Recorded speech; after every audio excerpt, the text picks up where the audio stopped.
السلام علیکم۔ کیا آپ جانتے ہیں کہ نبی پاک صلی اللہ علیہ وآلہ وسلم کی بعثت کے قریب جنوں اور شیاطین پر آسمان پر جانے کی پابندی لگا دی گئی تھی، اور جہاں بیٹھ کر وہ خبریں سنتے تھے اس پر سخت پہرا بٹھا دیا گیا۔ اب اگر کوئی وہاں جاتا تو آگ کے شعلے سے بھسم کر دیا جاتا۔ شیاطین یہ دیکھ کر اس نتیجے پر پہنچے کہ زمین پر کوئی نیا حادثہ رونما ہوا ہے، جس کی وجہ سے ہم پر یہ سختی نازل ہوئی ہے۔ ابن اسحاق کہتے ہیں کہ یہ اہتمام وحی الہی کے لیے کیا گیا تاکہ وہ بحفاظت اپنے مقام پر پہنچے اور درمیان میں کسی طرح کی ملاوٹ کا امکان باقی نہ رہے۔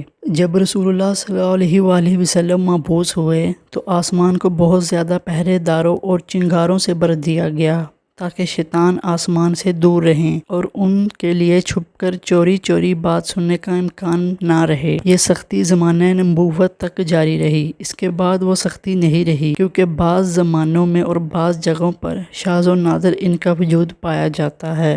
ابن اسلام نے اپنی تفسیر میں ابن عباس کا یہ قول ذکر کیا کہ جب جن پر چنگارہ پھینکا جاتا ہے تو وہ ٹھیک نشانے پر بیٹھتا ہے۔ جو چیز اس نے چرائی ہوتی ہے اس کو ختم کر ڈالتا ہے، مگر اس کو قتل نہیں کرتا۔ لیکن حسن کہتے ہیں کہ چنگارہ اس کو آنکھ جھپکنے سے پہلے قتل کر دیتا ہے۔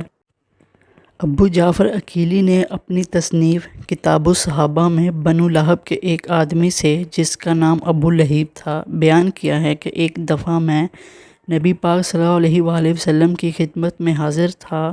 آپ صلی اللہ علیہ وآلہ وسلم کے پاس کہانت کا ذکر ہوا تو میں نے کہا، میرے ماں باپ آپ صلی اللہ علیہ وآلہ وسلم پر قربان ہوں۔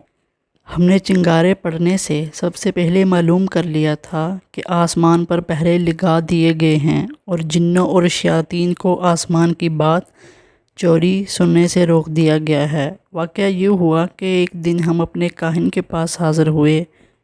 اس کا نام خطر بن مالک تھا۔ اس وقت اس کی عمر 280 سال تھی اور وہ سب کاہنوں کا استاد تھا۔ ہم نے اس سے پوچھا، اے خطر، تمہیں ان ستاروں کے ٹوٹنے کا کچھ علم ہے؟ ہم تو ان سے بہت خوفزدہ ہیں اور اس کے انجام سے ڈرتے ہیں۔ وہ کہنے لگا، سحری کے وقت آنا، پھر میں تمہیں بتاؤں گا ان کا انجام اچھا ہے یا برا۔ دوسرے دن سحری کے وقت اس کے پاس آئے تو دیکھا کہ وہ اپنے قدموں پر کھڑا آسمان کی طرف گور رہا ہے۔ ہم نے اس کو آواز دی اور اپنے آنے سے آگاہ کیا۔ اس نے اشارے سے کہا، خاموش رہو۔